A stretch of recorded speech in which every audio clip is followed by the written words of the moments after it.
ଆଉ ଗୋଟେ ତଥ୍ୟ ଅଛି ଯୋଉଟା କି ମନା ମତେ କହିବା ପାଇଁ କ୍ଷମା କରିଦେବ ଭଗବାନ ଯେ ସେ ଖାଲି ଶୂନ୍ୟରୁ ଆରୋହଣ କରିବେ, ଶୂନ୍ୟରୁ ଜଣେ ଅବତରଣ କରେ।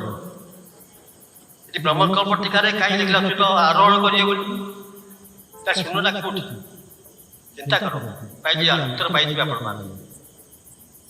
ଶୂନ୍ୟରୁ ଆରୋହଣ କରିବେ, ଜନ୍ମ ହେଇକି ଖେଳ କରିବେ ନାହିଁ। ଆଉ ଅମୁକ ଜନ୍ମ ହେବେ, ସମୁକ ଜନ୍ମ ହେବେ, ଖେଳ କରିବେ, ସେ ନାହିଁ ହବା ପଳେଇଛି। ଏ ଯୋଉ ଜନ୍ମ ନାହିଁ ଜାଣିଛି ଅଲରେଡି। ଓଙ୍କାର ମୂର୍ତ୍ତି ହେବେ ନାରାୟଣ, କଳ୍କି ସ୍ୱରୂପ ହେଇ ଷଡ଼ତ୍ରିଂଶ ବିଂଶେ ଏକାମ୍ର ହୋଇବ ଆମର ଅଚ୍ୟୁତ କହି। 1970 ମିଶେଇକି 57 ବର୍ଷ କାଲକୁଲେଟ୍ କରିବେ ଆପଣମାନେ। 2026 ମସିହା, 2026 ମସିହାରେ ପ୍ରଭୁ ଶୂନ୍ୟରୁ ଆରୋହଣ କରିବେ। ତେଣୁ ଏ ବାବା ଯାହା କହୁଛି ମୋ ବାଣୀ ନୁହେଁ, ମୁଁ କିଛି ନୁହେଁ, ମୁଁ ଯେ ସାଧାରଣ ମଣିଷ, ମୋ ନାଁ କୋଟି ମାଳିକାରେ ନାହିଁ, ନୁହେଁ, ସନ୍ଥ ନୁହେଁ। ଯାହା ଦେଖାଇଛି ବହିରେ ପ୍ରଭୁଙ୍କ ଆଦେଶ ଅନୁସାରେ ପଢ଼ି ଶୁଣୁଛି। ମୋର ଗୋଟିଏ ଲାଇନ୍, ଗୋଟିଏ ଲକ୍ଷର ବି ମୋର ଆଦେଶ ନାହିଁ।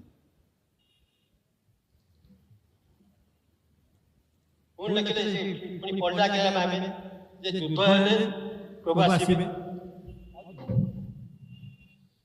ଯୁଦ୍ଧ କେବେ ହବ?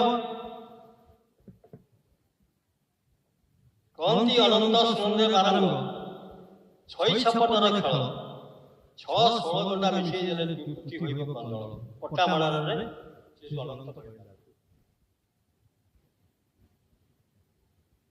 6-16 ଘଣ୍ଟାରେ 60 64, ସେଥିରେ 6 ମିଶେଇଲେ 70।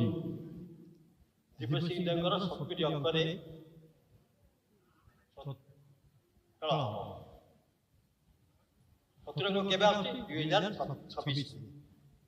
2026ରେ ଆପଣଙ୍କର 70 ଅଙ୍କ ଚାଲୁ ହବ। 2026ରେ ତୃତୀୟ ବିଶ୍ୱଯୁଦ୍ଧ ଲାଗିବ।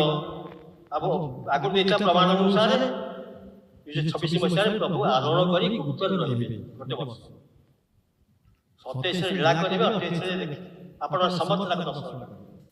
ଆଉ ଗୋଟେ ପ୍ରମାଣ ଦଉଛି କଳିଯୁଗ ବାଳିକାର ଲେଖିଲେ 26 ଅଙ୍କରେ ଓଡ଼ିଶା ପକ୍ଷରେ ଲାଗିବ ମହାସମର, ଭାରତର ଶେଷ ସମରଟି ଜାଣିଥାଅ ତୁମେ ବୀର। 26 ଅଙ୍କରେ ସମର ଲାଗିବ। ସମର ଲାଗିଲେ ପ୍ରଭୁ ଆସିବେ, ଆଗରୁ ଆସିବେନି। ଆସିଲା ପରେ ଗୋଟେ ଥର ଗୋଟେ ବର୍ଷ ଗୁପ୍ତରେ ରହିବେ। ଗୁପ୍ତ ହେବେ କୋଉଠି? ପ୍ରଭୁ ପୁଣି ଆସିବେ କୋଉଠି? ଆମେ ସମୟ ଜାଣିଗଲେ, କିଏ ଆସିବେ ଜାଣିଗଲେ।